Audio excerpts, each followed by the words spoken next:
오늘의 부동산 이슈입니다. 2년 만에 다시 들썩이는 서울 집값, 알아보니 이것 때문이었다. 2년여간 잠잠하던 서울 아파트 시장이 다시 들썩이고 있습니다. 서울 아파트 매매가 전세가 상승이 지속되는가 하면 서울 곳곳에서 역대 최고가를 경신하는 아파트 단지가 속출하고 있습니다. 서울 매매가격 전망지수도 2개월 연속 상승 전망이 우세합니다. 하반기 본격적으로 금리 인하가 시작되면 다시 집값이 크게 오르는 건 아닌지 우려가 나옵니다. 어떻게 된 일인지 네티즌들의 반응과 함께 알아보러 가시겠습니다.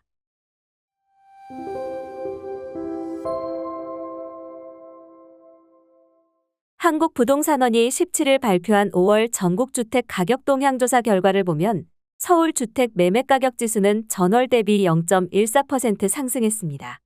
지난 4월 0.09% 오르며 상승 전환한 데 이어 지난달 상승폭을 더 키웠습니다. 오름폭은 2021년 11월 첫 주 이후 2년 7개월 만의 최고치입니다. 실제 거래만 집계하는 실거래가 지수로도 서울 아파트값은 올해 1월 0.21%부터 5월 0.76%까지 5개월 연속 올랐습니다. 주택 전셋값도 가파른 상승세를 나타냈습니다. 서울 의주택 전셋가격 지수는 0.26% 오르며 전달보다 상승폭이 커졌고 수도권도 0.28% 올랐습니다.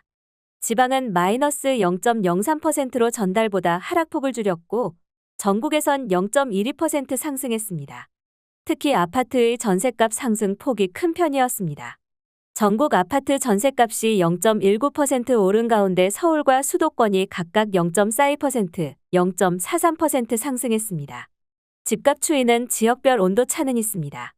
강남 3구와 마포, 성동, 용산 등 한강변 인기 지역에선 역대 최고가 거래가 잇따르고 집주인이 매물을 거둬들이는 분위기입니다. 반면 지방 집값은 6개월 연속 하락세를 이어가고 있습니다. 서울 곳곳에선 신고가가 나오고 있습니다. 지역 내에서 가장 가치가 높다고 평가받는 대장 아파트를 중심으로 수요가 몰리고 있습니다. 국토교통부 실거래가 공개 시스템에 따르면 강남구 압구정동 한양팔 전용 면적 210제곱미터는 지난 3일 83억 5천만 원의 신고가를 경신했습니다. 이 면적대 마지막 거래는 2021년 8월로 72억 원이었는데 3년 만에 11억 5천만 원 올랐습니다. 서울 송파구 트리지움 전용 59제곱미터는 최근 19억 7천만 원에 팔려 2021년 최고가를 뛰어넘었습니다.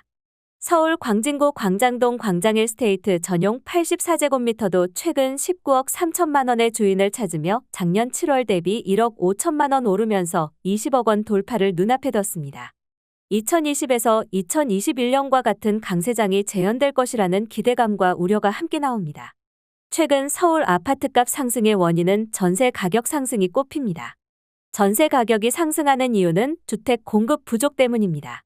올해 들어 신규 주택 착공은 건설비 상승 및 부동산 프로젝트 파이낸싱 대출 부실화 공포 속에서 급격히 감소하고 있으며 입주 물량도 줄고 있습니다. 전세 가격이 계속 상승하면 차라리 집을 사겠다는 매수 수요로 전환됩니다. 전세값이 매매 가격보다 먼저 뛰면서 작년 4월 50.8%까지 빠졌던 전세가율은 53.4%로 올랐습니다. 지금도 1에서 2년 전보다 상대적으로 대출 금리가 낮은데 하반기 금리 인하가 본격화되면 전세 수요가 매수 수요로 한꺼번에 옮겨갈 수 있습니다. 1주택자 종합부동산세 완화에 대한 기대감도 집값에 불을 당기고 있습니다. 가격이 높은 주택 한 채만을 보유하려는 똘똘한 한 채에 대한 수요가 커지기 때문입니다. 서울 주요 지역의 고가 아파트는 매수 문의가 넘쳐나지만 지방 아파트 매매 시장에선 침체가 확산하고 있는 이유입니다. 오늘의 부동산 이슈 네티즌들의 반응을 살펴보며 마치겠습니다. 여러분들의 의견도 댓글로 남겨주세요. PF 부실 폭탄을 모두 다 떠넘길 때까지 멈출 생각이 없어 보입니다. 언론과 정부가 문제예요. 제대로 망하려고 발악하는 중. 나라가 미쳐 돌아갑니다. 거래도 별로 없는데 방송에서 부추깁니다. 사람들이 참 이상합니다. 끝이 뻔한데 나는 괜찮겠지 하고 있네요.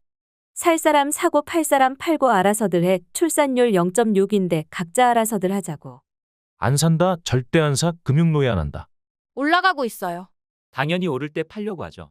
지금 팔아서 더 비싼 매물 사려고 움직이는 거니까. 아는 만큼 보이고 보고 싶은 것만 보는 것이며 책 한 권만 읽은 사람이 무섭지.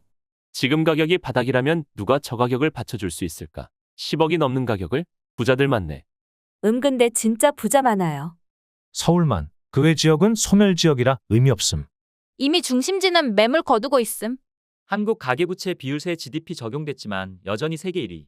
내리면 내려서 망한다. 오르면 올라서 망한다. 참 쉽죠잉. 요즘 대출 전세 끼고 집 사면 죽는 날까지 이자에 원금 갚다 골로 갑니다. 한번 망하는 게 나아요. 많은 사람들이 다치겠지만 결국 자신들의 선택을 자신들이 감당하는 게 인생이죠. 거품 꺼진다고 하지 않았나요? 이번 생은 안 되는 걸로 에휴. 사돈 말돈, 난 이미 글렀어. 월급과 물가가 오르기 때문에 살기 좋은 동네의 집값은 무조건 우상향임. 선택은 본인 몫입니다. 누가 대신 책임져 주지 않죠. 여기까지 네티즌들의 반응이었습니다. 시청해주셔서 감사합니다. 여러분들의 의견도 댓글로 남겨주세요. 구독과 좋아요는 영상 제작에 큰 힘이 됩니다.